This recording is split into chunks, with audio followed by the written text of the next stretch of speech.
તો આજે મિત્ર તમને કરાવું નીલકંઠ મહાદેવના દર્શન. ત્યાં મિત્ર કહેવામાં આવે છે કે દિવસમાં એક જ વાર વેળ ઉતરે ત્યારે દર્શન કરી શકો છો. તો મિત્ર અહીંયા દર્શન કરવા માટે લગભગ 1 થી 2 કિલોમીટર ચાલીને જવું પડે છે સમુદ્રમાં. તો હેલો યુટ્યુબ ફેમિલી, કેમ છો બધા? મજામાં છે. તો ફરીવાર એસડી બ્લોગરમાં તમારું સ્વાગત છે. તો આજે મિત્ર આપણે આવી ગયા છીએ કોળિયા મહાદેવના દર્શન કરવા માટે. તો તમને મહાદેવના દર્શન કરાવું તો વિડીયોમાં છેલ્લે સુધી બન્યા રહેજો. તો ચલો જઈએ આપણે મહાદેવના દર્શન કરવા માટે. તો મિત્ર હું દરિયામાં ઊભો છું. આ રીતનો દરિયો છે. આપણે જવાનું છે એટલે મહાદેવના દર્શન કરવા માટે. તમને બતાવું મહાદેવના દર્શન કરાવું તો વિડીયોમાં છેલ્લે સુધી બન્યા રહેજો. તો ફાઇનલી મિત્રો આપણે નીકળી ગયા છીએ નીલકંઠ મહાદેવના દર્શન કરવા માટે. જો આ રસ્તો છે.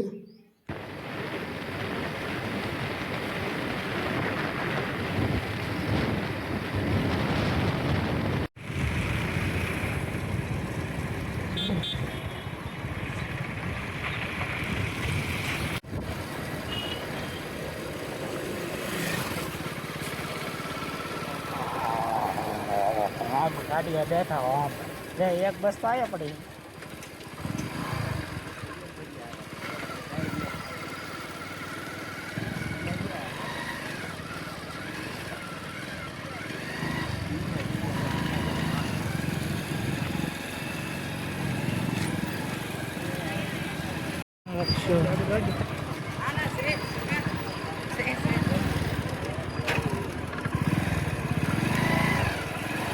પરુણ વાળા ભાઈ જઈ સુધો ગયા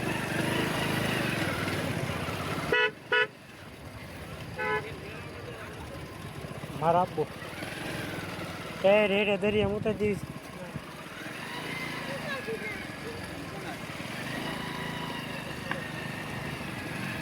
તો ફાઇનલી મિત્રો જો આપણે પહોંચી ગયા છીએ કોળિયા. તો તમને મહાદેવના દર્શન કરાવું તો વિડીયોમાં છેલ્લે સુધી બન્યા રહેજો. તો મિત્ર હવે આપણે ચાલીને જવાનું છે દરિયા મહાદેવના દર્શન કરવા માટે. જો આ રીતે ચાલીને જવું પડે છે સમુદ્રમાં.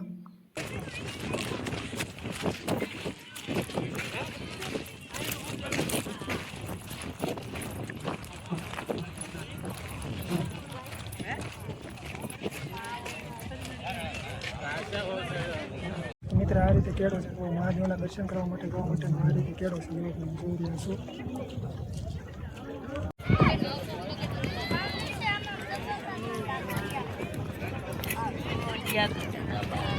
ભગવાન અગ્રેસર મહાદેવ કેવા કાકા.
પાણી લઈને નહીં આવું કે કપડા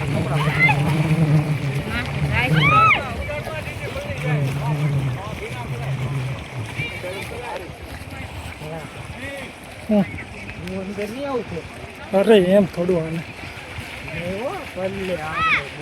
તો મિત્ર આપણે મહાદેવના દર્શન કરવા માટે ગયા હતા કોળિયા. દરિયો આવી ગયો હતો એટલે બધા જો પબ્લિક બધું પાછું વળી ગયું છે. જો તમે જોઈ રહ્યા છો કે બધું પબ્લિક પાછું વળી રહી છે કેમ કે દરિયો આવી ગયો છે એટલે.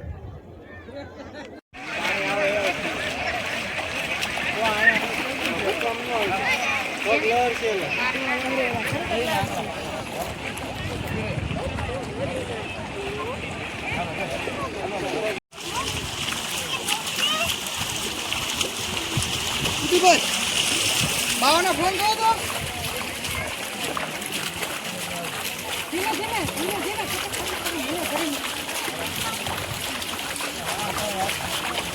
કોળિયાદના દરિયામાં જો આ રીતના પક્ષીઓ જોવા મળે છે. જો તમે પક્ષી જોઈ રહ્યા છે પક્ષીનું નામ આવતું તો કોમેન્ટ કરીને તમને બતાવું.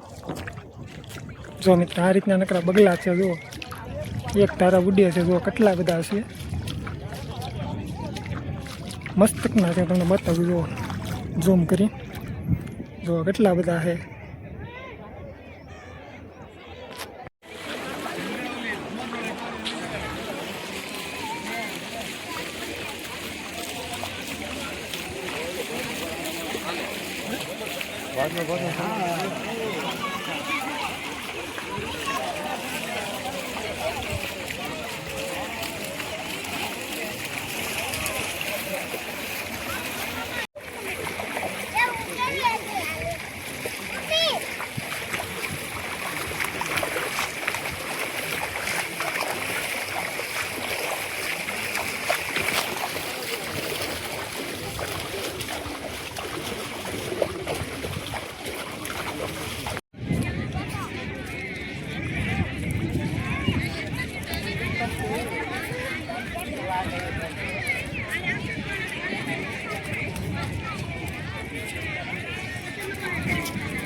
એમ તો કહું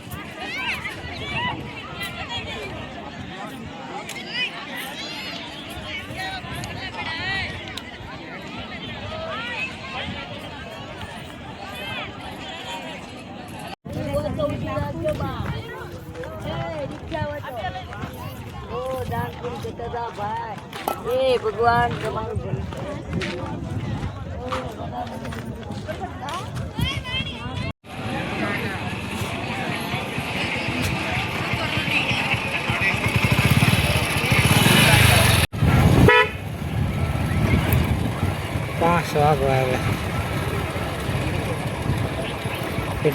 डम रूबा दे मेरे कॉलेज के क्या है पानी